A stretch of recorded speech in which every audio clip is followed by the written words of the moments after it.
ህጻናት ከትምህርት ገበታ ውጪ መሆናቸው እንዲሁም በህጻናት ላይ ጥቃት የሚፈጽሙ ግለሰቦች ላይ የሚጣለው ቅጣት በቂ አለመሆን ህጻናትና ሴቶች ለጥቃት ተጋላጭ እንዲሆኑ ያደረጋቸው ነው ተብሏል።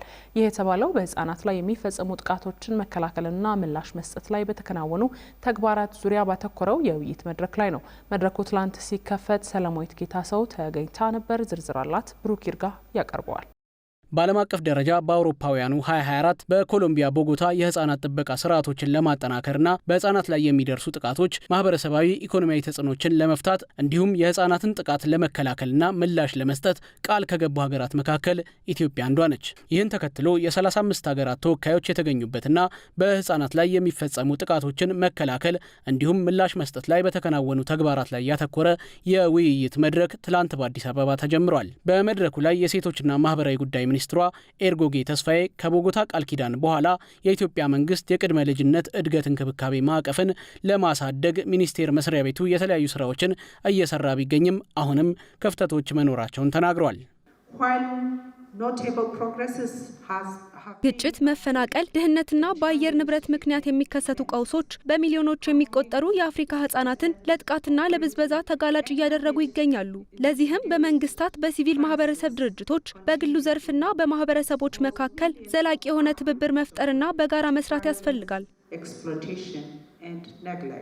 ጉባኤው እስከ ነገ ድረስ የሚቀጥል ሲሆን ህጻናትና ሴቶች ላይ የሚፈጸሙ ጥቃቶችን ለማስቆም አመለካከት ላይ መሰራት አለበት ያሉት በሴቶችና ማህበራዊ ጉዳይ ሚኒስቴር የህጻናት መብት ጥበቃ መሪ ስራ አስፈጻሚዋ ዘቢደር ቦጋለ በበኩላቸው ለሚስተዋሉ የጥቃት መበራከቶች ለጥቃት አድራሾቹ ከቅጣት ጀምሮ የሚሰጠው ምላሽ በቂ አለመሆን እንደ ምክንያት እንደሚነሳ ተናግረዋል። ጥቃት እንግዲህ የሰው ልጅ አመለካከትና አስተሳሰብ ካልተቀየረ እንዲሁም ደግሞ በጥቃት ፈጻሚው አካል በፍትህ የሚያገኘው ውሳኔ አስተማሪ ካልሆነ ሊቆማል ማለት አይቻልም። ይቀንሳል፣ ግን ሊቆማል ብለን አንልም። ስራ አስፈጻሚው አክለውም በተለይም የተፈጥሮና ሰው ሰራሽ አደጋ በሚደርስባቸው አካባቢዎች በህፃናት ላይ ጉዳት እየደረሰ እንደሚገኝ ያነሱ ሲሆን ለጥቃት አጋላጭ ከሆኑ ምክንያቶች መካከል የህፃናት ከትምህርት ገበታ ውጪ መሆን አንዱ እንደሆነ ጠቅሰዋል። ህፃናት ከጥቃት የሚጠበቁት አንድ ትምህርት ላይ ሲሆኑ ነው።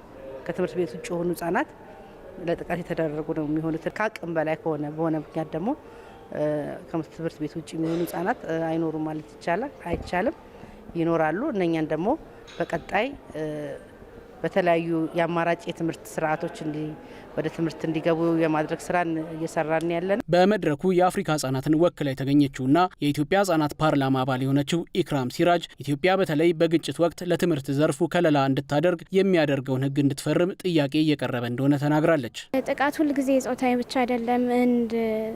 ከትምህርት ገበታ ውጭ ያሉ ህጻናት አሉ ብለሻለውና ሴፍ ስኩል ዲክላሬሽን ማለት በግጭት ሰዓት ሀገራት የትምህርት ቤት ማህበረሰቡ፣ ትምህርት ቤቱ፣ ርዕሰ መምህራን፣ ዳይሬክተሮች፣ አስተማሪዎች፣ ተማሪዎች ምንም ሳይሆኑ በጥበቃ ወይም ጥበቃ ተደርጎላቸው እንዲቆዩ የሚያደርግ ነው ማለት ነው።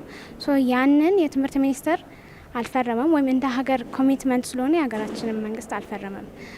ሀገራችን ያንን ነገር እንድትፈርምና ተግባራዊ እንድታደርግ አሁን አድቮኬት እያደረገን ነው ማለት ነው። በአፍሪካ ከ5 ሴቶች አንዷ የጾታ ጥቃት እንደሚደርስባት በተነገረበት በዚህ መድረክ ላይ ውይይቱ እነዚህን ችግሮች ለመፍታት የለውጥ መነሻ እንደሚሆን ተገልጿል።